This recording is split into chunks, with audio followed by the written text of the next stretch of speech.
லியோவும் சீக்கா பண்ண உப்பு கறி சூப்பரா இருந்துச்சு, சீக்கா இங்கதான் எங்கேயோ இருக்கும் அப்படின்னு சொல்லி பேசிட்டு இருந்திருப்பாரு. நெடுமாறனும் உப்பு கறியா நான் பண்ணி கொடுத்த டிஷ் வேற தானே அப்படின்னு சொல்லிட்டு லியோட ரூம் வந்து செக் பண்ணி பாக்குறாரு. விக்கி தான் டெலிவரி பண்ணிருப்பான்றதால விக்கியுமே கூப்பிட்டு இருந்திருப்பாங்க. விக்கியும் இப்ப நெடுமாறன் கிட்ட அவர் பயங்கரமா குடிச்சிருக்கா சார், அதனால இப்படி பண்ணிக்கிட்டு இருக்காரு அப்படின்னு சொல்லிடுறான். நெடுமாறனும் அங்க இருக்க பாட்டில்ஸ் எல்லாம் பார்த்துட்டு லியோ கிட்ட நைட்டு டின்னரை நானே பண்ணி கொண்டு வந்து தரேன், நீ சும்மா சீக்கா பேரை சொல்லி டிஸ்டர்ப் பண்ணிக்கிட்டு இருக்காத அப்படின்றதுமே சொல்லிடுறாரு. லியோவும் திரும்ப திரும்ப அது சீக்கா சமைச்சதுதா அப்படின்றதுமே சொல்லிட்டு இருந்திருப்பாரு. அதை கேட்கற நெடுமாறனுமே பயங்கரமா கடுப்பாயிட்டு தண்ணி அடிக்கிறதுக்கு ஒரு லிமிட் இருக்கு, லிமிட்டா குடிச்சிட்டு படுத்து தூங்க அப்படின்னு சொல்லி தெரிய விட்டுறாரு. பாண்டியும் வெற்றியும் லியோட ரூம்ல தான் ஒளிஞ்சிட்டு இருந்திருப்பாங்க. இப்ப இவங்க ரெண்டு பேரும் வெளியே வந்துட்டானுங்க. வெற்றியும் பாண்டி கிட்ட யார் அந்த சிக்கா, அவர் வந்ததுல இருந்து சிக்கா பத்தி புகழ்ந்துட்டே இருக்காரு அப்படின்னு சொல்லி கேட்டுட்டு இருந்திருப்பான். பாண்டியும் அவர் குடிச்சிட்டு ஏதோ போதையில பேசிட்டு இருக்காரு, அவர் பேசுறதுல பெருசா எடுத்துட்டு இருக்கே, வாடா போலாம் அப்படின்னு சொல்லி கூட்டிட்டு போயிடுறான். ஐஷுவும் போன் பேசிட்டே வந்துட்டு இருந்திருப்பா. அப்ப வெற்றியோ குட்டி பசங்க எல்லாம் கூப்பிட்டுக்கிட்டு இவங்க எல்லாம் உங்ககிட்ட போட்டோ எடுக்கணுமா அப்படின்றதுமே சொல்றான். ஐஷு என் கூட போட்டோ எடுக்கணுமா எதுக்கு அப்படின்னு சொல்லி கேட்டு இருந்திருப்பா. அப்ப அங்க இருக்க ஒரு குட்டி பையன் நீங்க தான் மாஸ் கேர்ள்னு ஒரு சொன்னாரு, அதனால உங்ககிட்ட போட்டோ எடுக்க வந்தோம் அப்படின்றதுமே சொல்றான். அந்த குட்டி பசங்களும் ஐஷு கூட போட்டோ எடுக்க நின்னுட்டு இருந்திருப்பாங்க. அப்ப ஐஷு அந்த குட்டி பசங்க கிட்ட நீங்க சின்ன பசங்கன்னு சொல்லிட்டு இவங்க கிட்ட போய் சொல்றான் அப்படின்னு சொல்லிட்டு அந்த குட்டி பசங்களையும் விளையாடுறதுக்காக அனுப்பிட்டுறான். ஐஷு இப்ப வெற்றியை பார்த்து உனக்கு அறிவு இருக்கா, அவங்க ஒரு விஷயம் ஷேர் பண்றாங்கன்னா உன் மேல இருக்க நம்பிக்கையில் தான் பண்றாங்க,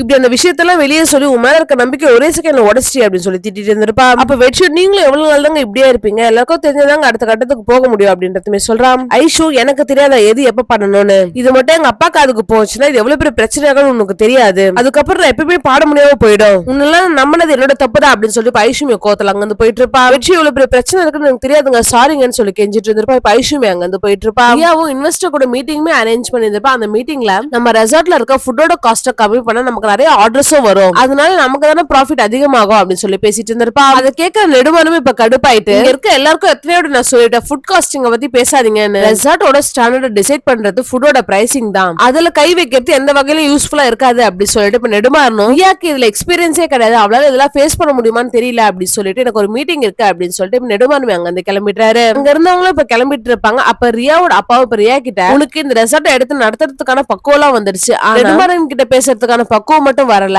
போக போக நீயே இதெல்லாம் புரிஞ்சுப்ப, நெடுமாறன் கிட்ட பேசுறப்ப ப்ரூஃபோட பேசணும் அப்படின்றதுமே சொல்லியிருந்திருப்பாரு.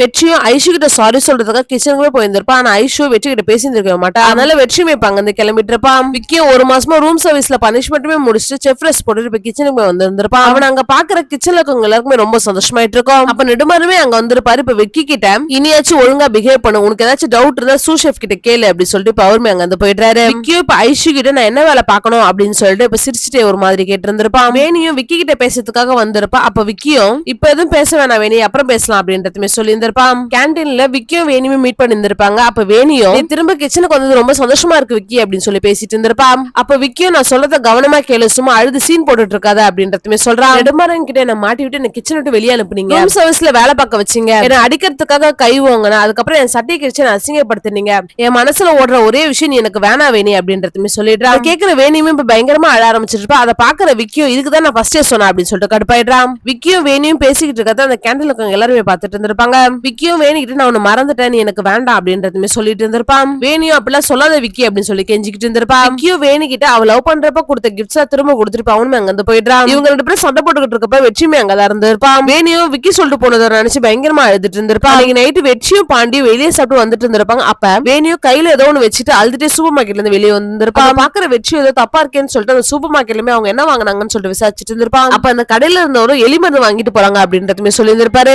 அழுதுகிட்டு இந்த டைம்ல எதுக்கு எலி மருந்து வாங்கணும் அப்படின்னு சொல்லிட்டு இப்ப வேணியை பக்கத்துக்காக போயிருந்திருப்பான். வேணியும் கேர்ள்ஸ் ஹாஸ்டல்ல இருந்திருப்பான்றதால வெற்றியா உள்ள போக முடியாது வெளியே நின்றுட்டு இருந்திருப்பான். கால்மே ட்ரை பண்ணி இருந்திருப்பா. வேணியுமே எடுத்து இருந்திருக்க மாட்டான். அதனால ஐஷுமே கால் பண்ணி இருந்திருப்பான். ஐஷும் ஒரு வாட்டி கால் பண்ணி எடுக்கலாம் எப்படியா திரும்ப திரும்ப கால் பண்ணி டார்ச்சர் பண்ணுவா அப்படின்னு சொல்லிட்டு வெற்றியுமே திட்டிட்டு இருந்திருப்பா. வெற்றியும் ஐஷு கிட்ட இன்னைக்கு கேண்டீன்ல விக்கியும் வேணியும் பயங்கரமா சண்டை போட்டுட்டு இருந்தாங்க. இப்ப வேணி எலி மருந்து வாங்கிட்டு அவங்க ரூமுக்கு போயிட்டாங்க. கேர்ள்ஸ் ஹாஸ்டல்ன்றதால எங்களால உள்ள போக முடியல, நீங்க சீக்கிரம் வாங்க அப்படின்னு சொல்லி கூப்பிட்டு இருந்திருப்பா. ஐஷுமே இப்ப அங்க வந்துட்டு இருப்பா. இப்ப இவங்க 3 பேர் வேணியோட ரூம் போய் தட்டிட்டு இருந்திருப்பாங்க. இப்ப வேணியுமே அந்த ரூமை திறந்துட்டு பயங்கரமா அழ ஆரம்பிச்சுட்டா. பார்த்தா எலி மருந்துமே அந்த டேபிள் மேலமே இருந்திருக்கும். இப்ப இவங்க எல்லாமே வேணிக்கிட்ட பேசிட்டு இருந்திருப்பாங்க. அப்ப வெற்றியும் அவன் என்னங்க அவ்வளவு திமிரா பேசான், அவனுக்காக நீங்க இப்படி சூசைட் பண்ற அளவுக்கு போயிட்டீங்களேங்க அப்படின்னு சொல்லி கேட்டுட்டு இருந்திருப்பா. ஐஷும் ஃபேமிலி இருக்கவங்க உன்ன நம்பி தானே இருக்காங்க, அவங்க எல்லாருக்கும் இப்படி துரோகம் பண்ண பாத்தியா அப்படின்னு சொல்லி கேட்டுட்டு இருந்திருப்பா. அப்ப வேணியும் எனக்கு என்ன பண்றதுன்னு தெரியல ஐஷு, விக்கி நான் ரொம்ப நம்பிட்டேன், அவன் இல்லாம என்னால இருக்க முடியாது அப்படின்னு சொல்லி அழுதுட்டு இருந்திருப்பா. ஐஷு உனக்கு எவ்வளவு அழணும்னு தோணுதோ அழுதுக்கும், இந்த சோகம் இப்படியே இருக்க போதுல கண்டிப்பா மாறும், சடனா எடுக்கிற முடிவு கண்டிப்பா தப்பா தான் இருக்கும், இனிமேல் இது பண்ண மாட்டேன்னு சொல்லு அப்படின்னு சொல்லி கேட்டு இருந்திருப்பா. வேணியும் இனிமேல் பண்ண மாட்டேன்னு சொல்லி இருந்திருப்பா. அதனால ஐஷு நீ எதை பத்தி யோசிக்காம ரிலாக்ஸா இரு, நம்ம நாளைக்கு ரெசார்ட்ல பேசிக்கலாம் அப்படின்னு சொல்லிட்டு இவங்க 3 பேருமே அங்க வந்து கிளம்பிடுறாங்க.